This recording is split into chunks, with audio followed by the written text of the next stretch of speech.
There is a kind of silence that does not bring peace. It is the silence of a place that has seen too much, where the soil itself seems to hold its breath, where the trees grow too close together, and where the light, even at midday, never quite reaches the ground. That is the silence of Savannah, Georgia, in the years before the war. Not the Savannah of grand balls and magnolia perfume, not the Savannah of white columns and Sunday sermons.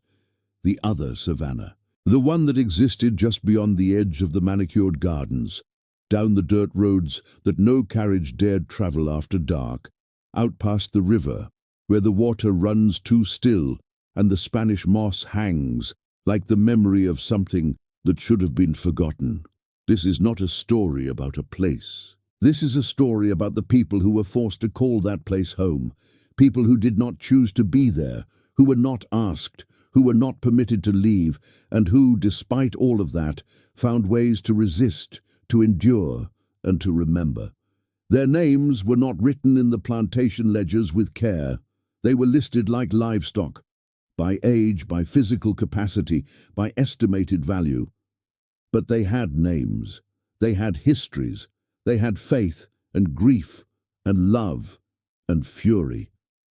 And some of them, a very few, had knowledge of things that the man who owned the land could never understand, no matter how many deals he made in the dark. This is the story of the Hargrove Plantation, and this is the story of what they traded there, and what could never ever be taken back. The autumn of 1847 arrived in coastal Georgia like a slow exhale, warm and heavy, and carrying with it the smell of river mud and overripe cotton. Savannah was, by any measure of the time, a city of staggering contradictions. Its streets were lined with some of the most beautiful architecture in the American South. Federal-style townhouses with wrought-iron balconies, cobblestone squares shaded by ancient live oaks, churches whose steeples caught the light of the afternoon sun and turned it gold. Visitors from the north wrote in their diaries of a city that seemed, at first glance, to have been lifted from some European dreamscape and set gently onto the Georgia coast. But Savannah was also one of the most active ports for the domestic slave trade in the United States. The auction blocks were not hidden. They stood in plain sight near the wharves of River Street, where cotton bales were loaded onto ships bound for Liverpool and New York. And on those blocks, every week, human beings were sold. Mothers separated from children, husbands taken from wives, young men and women stripped of everything, language, family, name, future, and handed over to strangers for a price written in a ledger and forgotten by morning. It was into this world that Cornelius Hargrove had built his fortune. He was not from Savannah. He had arrived in 1838, 19 years old, with nothing to recommend him but a talent for manipulation and a complete absence of conscience. Within a decade, through a series of marriages, calculated betrayals, and financial arrangements that his contemporaries described privately as predatory, he had acquired over 1,400 acres of prime low-country farmland, 15 miles outside the city. He called it Hargrove Hall.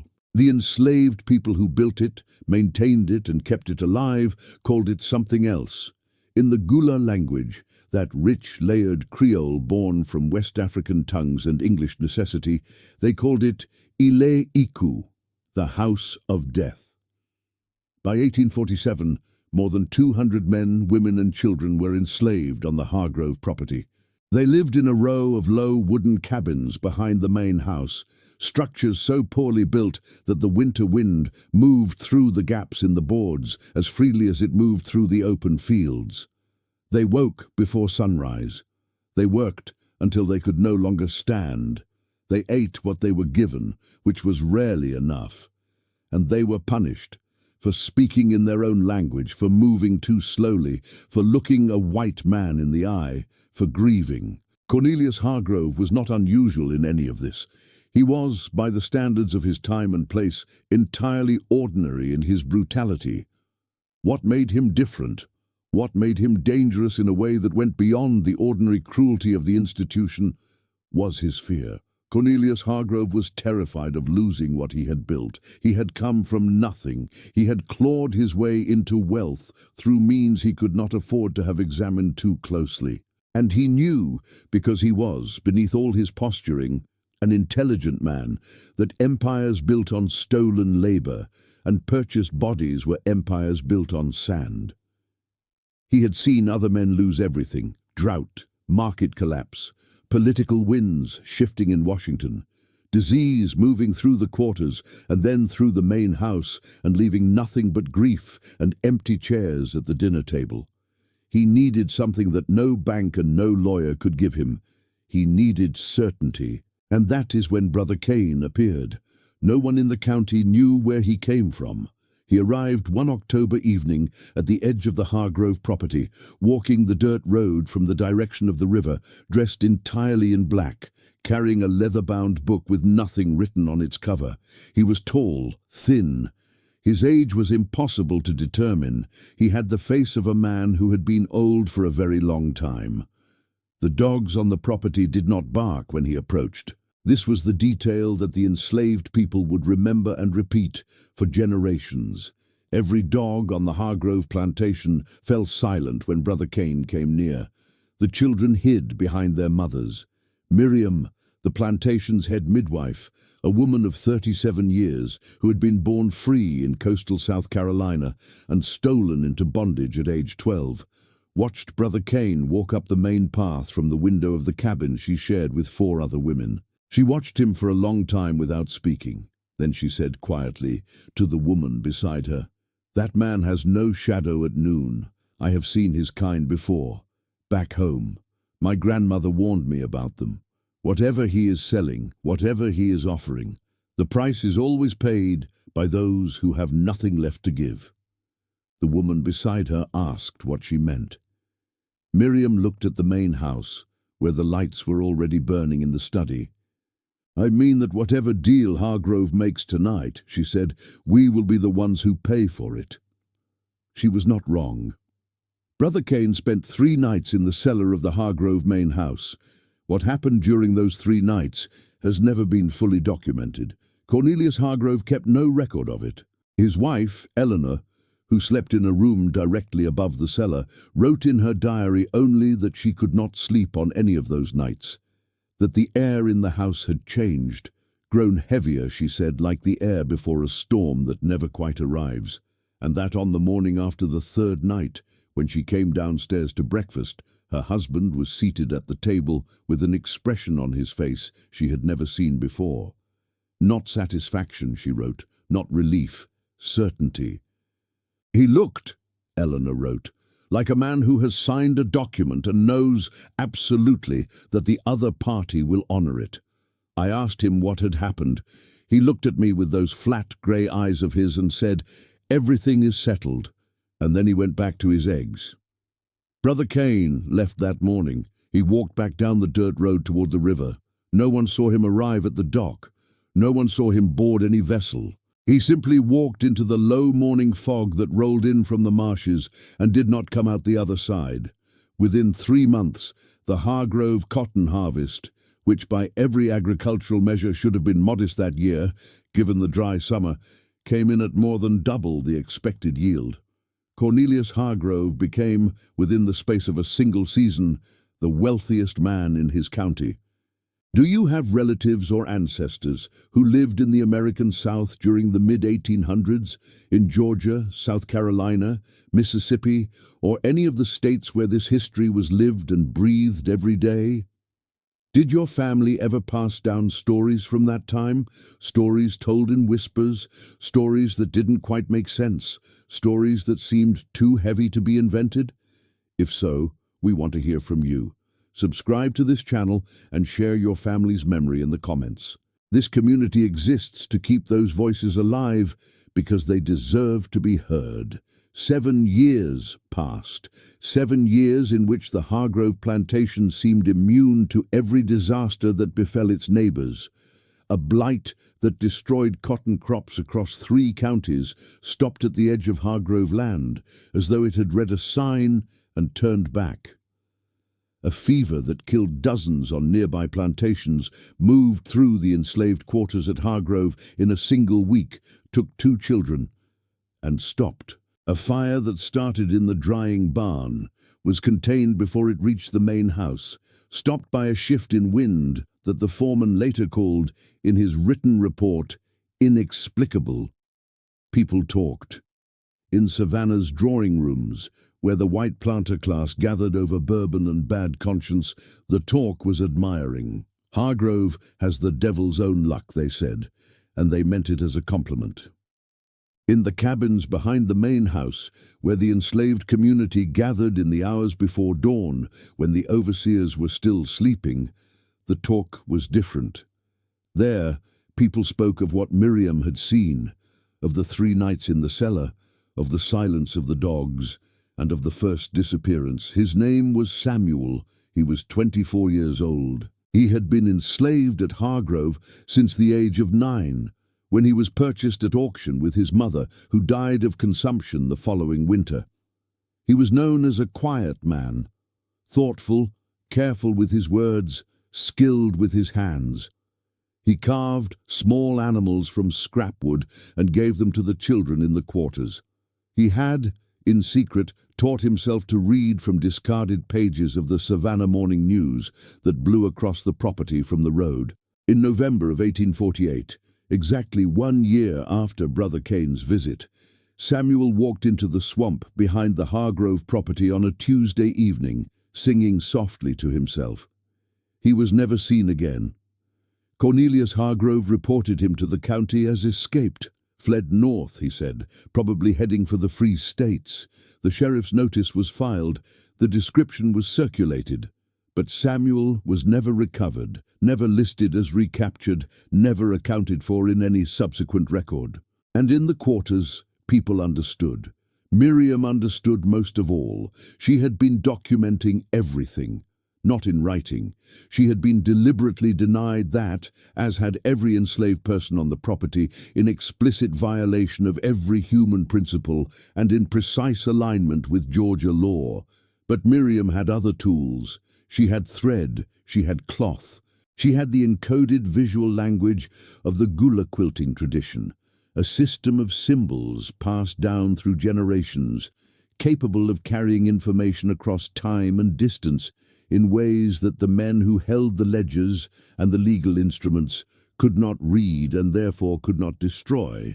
She made quilts. Each one looked to the uninformed eye like a beautiful textile, intricate geometric patterns in indigo, ochre, and deep red, the kind of elaborate craftwork that Eleanor Hargrove had once praised and displayed in the main house, without understanding that she was displaying in the most visible room in her home a detailed record of her husband's crimes. The symbols Miriam encoded told a story that researchers from the Gullah Geechee Cultural Heritage Corridor would spend decades, a century later, attempting to fully decode. What they were able to reconstruct was this. Miriam had documented not just the disappearance of Samuel, but a pattern, a cycle, something that repeated on a schedule of 7 years. Something that required a person, always an enslaved person, always someone who had no legal standing, no recourse, no one outside those walls who would demand an accounting. The most disturbing detail in the quilts, the detail that the researchers who first published their findings in 1978 described as the element that made the work not just historically significant, but spiritually devastating, was this: the people did not appear to be taken by force. The symbols suggested unmistakably that they went willingly, that they were somehow made to want to go. Eleanor Hargrove's diary provides a parallel account, written from the other side of the wall, the side with the china and the candlesticks and the legal name on the deed. Eleanor was, by 1852, a woman fully conscious of what she had married into. Her diary entries from those years show a woman who had moved through denial and into a kind of frozen knowledge, the knowledge of someone who understands exactly what is happening and has concluded, with the cold logic of her social position, that she cannot stop it and cannot leave it and cannot speak of it outside the pages she hid behind a loose brick in the fireplace of her dressing room. She wrote of nightmares, of hearing her children laugh in empty rooms, of finding on mornings after certain nights that the floors of the cellar were warm to the touch, not from a fire, she was certain, because there was no fireplace below, but warm from something else, something she did not name. She wrote about Samuel. "I saw Samuel on the afternoon before he went into the swamp," she wrote. "He was sitting on the steps of the second cabin, carving something from a piece of oak. When he saw me approach, he stood, as they are required to do. I asked him what he was making. He showed me. It was a small door, just a door, no house around it, standing on its own. I asked him why he had made it that way. He looked at me for a moment, longer than he should have, longer than was safe for him, and he said very quietly, 'Because some things only have one way in and no way out.' I did not understand what he meant. That evening, he was gone." In March of 1855, Eleanor Hargrove herself disappeared. Cornelius told Savannah Society she had gone to visit relatives in Charleston. She never arrived. Her diary ends abruptly on February 28th of that year, mid-sentence, as though she had been interrupted and simply never returned to the page. The plantation kept flourishing. "We want to hear from you right now, and we mean this with complete sincerity. What do you believe happened in that cellar? Do you believe that there are places in this world where the choices made inside them leave a mark that time cannot erase? And do you believe that the courage of people like Miriam, who documented the truth at enormous personal risk, using the only tools available to her, deserves to be remembered and honored? Tell us your thoughts in the comments below. Every word you write keeps this history alive. The Civil War came to Georgia in fire and iron, and the terrible sound of things that cannot be undone. In September of 1864, General William Tecumseh Sherman began his march to the sea from Atlanta, a campaign of deliberate destruction that cut a 60-mile-wide corridor through the heart of Georgia, reducing plantations, railroads, and supply depots to ash. Sherman's army reached Savannah in December of that year. The city, rather than face bombardment, surrendered. Dozens of plantations in the counties surrounding Savannah were burned. Fields that had been watered with the blood and grief of enslaved people were reduced to scorched earth. The grand houses, those monuments to a civilization built on a foundation of stolen lives, collapsed into themselves and were swallowed by the Georgia forest. The Hargrove plantation survived, not partially, not in fragments, almost entirely intact. Union soldiers who passed through the area in the days after the campaign gave accounts that were, when later compiled by military historians, difficult to reconcile with one another. Several units reported receiving orders to bypass the Hargrove property, orders attributed to officers whose names, when subsequently checked against military rosters, could not be verified. One sergeant, writing in a letter to his wife in Ohio, described approaching the main road that led to the plantation with a detail of 12 men, only to find that each man, independently, had turned back before reaching the gates. He himself had turned back. He could not, he wrote, explain why. He wrote only that the air in that direction felt wrong. He crossed out wrong and wrote heavy. He crossed out heavy and left the sentence unfinished. The plantation passed to Cornelius Hargrove's eldest son, Edmund, in 1866. Cornelius had died in February of that year. He was 52 years old. His physician, a Dr. Archibald Morse of Savannah, documented the death as a sudden and complete failure of all vital systems. No prior illness, no warning signs, no apparent cause. In his private journal, which his family donated to the Georgia Historical Society in 1931, Dr. Morse wrote one additional sentence that does not appear in the official death record. The expression on his face was not one I have the medical vocabulary to describe, and I have attended more than 300 deaths in this city. It was the face of a man receiving something he had agreed long ago to accept. Edmund Hargrove was a different kind of man. He had been educated in Philadelphia at a Quaker institution that had shaped him into something his father would have found incomprehensible. A man with a genuine moral conscience. He had lived his adult life in the North precisely because he could not live with what the South required of him. He had not been back to Savannah in 11 years when the letter from the family attorney arrived, informing him that he was now the owner of 1,400 acres of Georgia Low Country and the legal heir to everything that had been built there.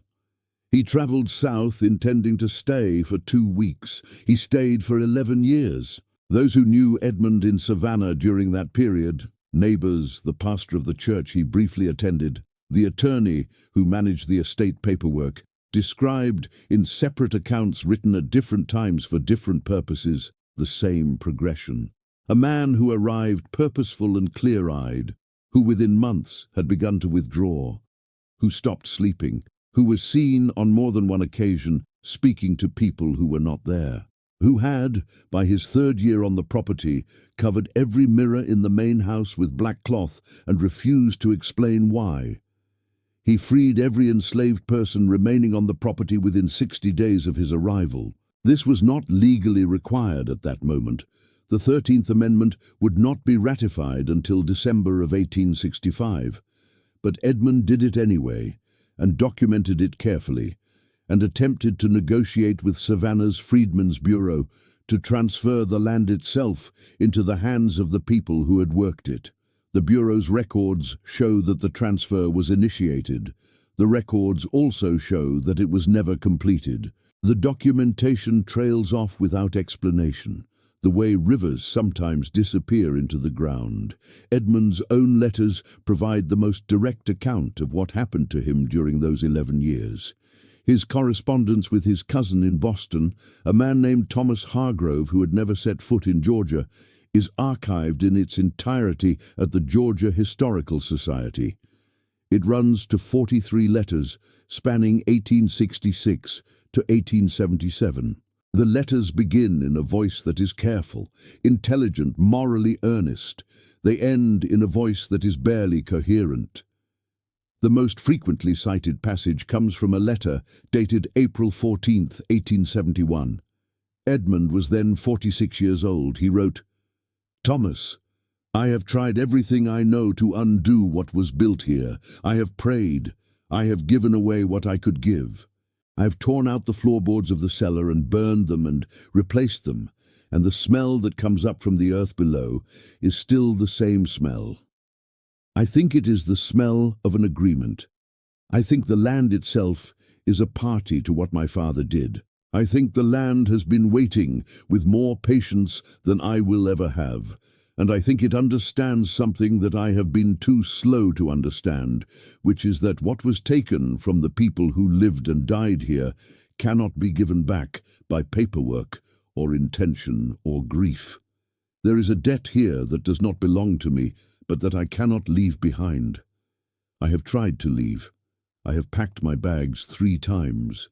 Each time I have unpacked them again without quite knowing why. The land does not belong to us, Thomas. We belong to it. That is what my father purchased in that cellar, not protection, belonging, and it will not let us go until the account is settled, and I have no idea what settlement looks like. I am not sure it looks like anything I have the capacity to do." Edmund Hargrove died in the autumn of 1877. He was 52 years old, no prior illness, no warning, no apparent cause. The same expression on his face that Dr. Morse had documented on his father's. The plantation changed hands 4 more times in the century that followed. A land speculator in 1879, a tobacco farmer in 1901, a northern industrialist who purchased it as a hunting estate in 1923, a real estate developer in 1947 who announced plans to subdivide the land and build a residential community. Each family followed the same progression.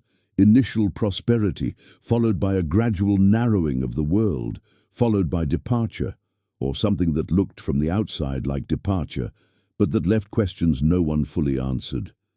The last documented residents were a family from Macon who purchased the property in 1958, intending to restore the main house. They left in the spring of 1961. They left in the middle of the night, according to a neighbor who watched their car pull out of the long driveway at 2 in the morning. They left their furniture, their clothing, their dishes, the food still in the icebox. They did not return. They did not speak publicly about why they had left. The father, interviewed briefly by a Savannah newspaper reporter in 1963, said only, "We made a mistake. Some places don't want to be restored. Some places want to stay exactly as they are." And then he asked the reporter to please not print his name. Today, the Hargrove property sits on private land outside Savannah, partially reclaimed by the Georgia forest. The main house still stands, or leans rather, its white columns stained grey by decades of weather, its windows empty, the Spanish moss that hangs from its roof so thick it has almost become the architecture itself.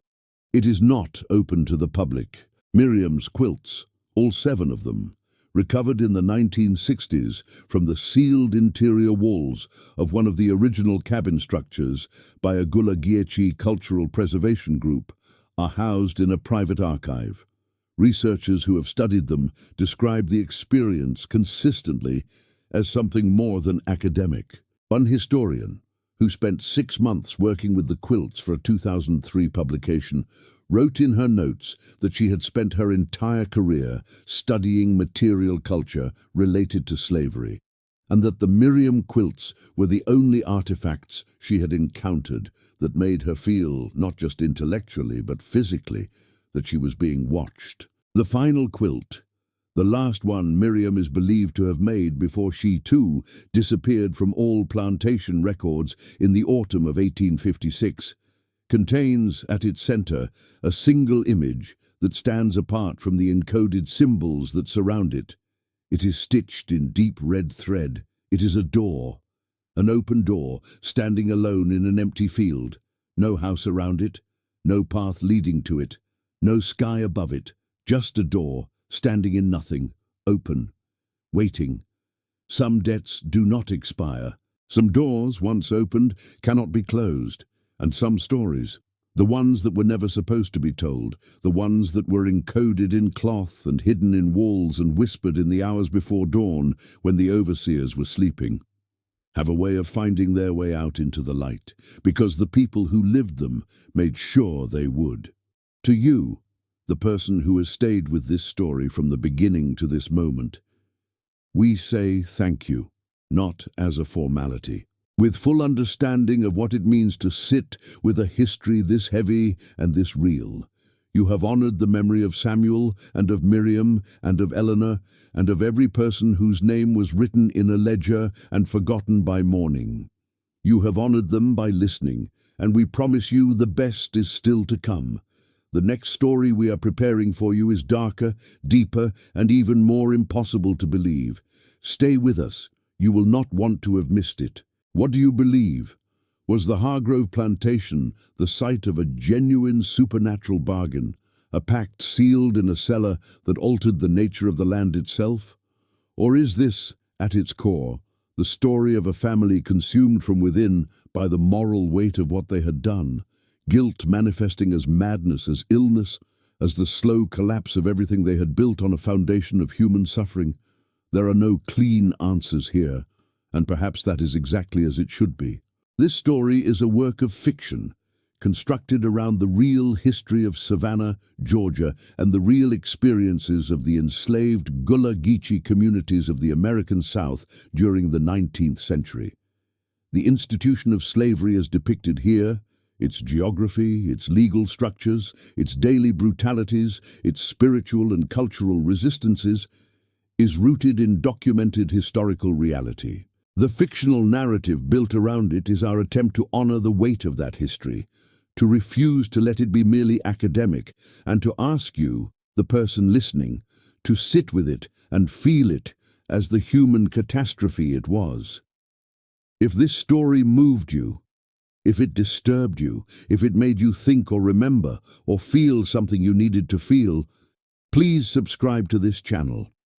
Your subscription is not just a number.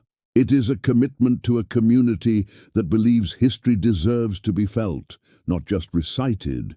It is your way of saying that the voices encoded in those quilts deserve to be heard. Our next video is waiting for you. Watch it, because we promise you, the truth is always stranger than the story we tell about it.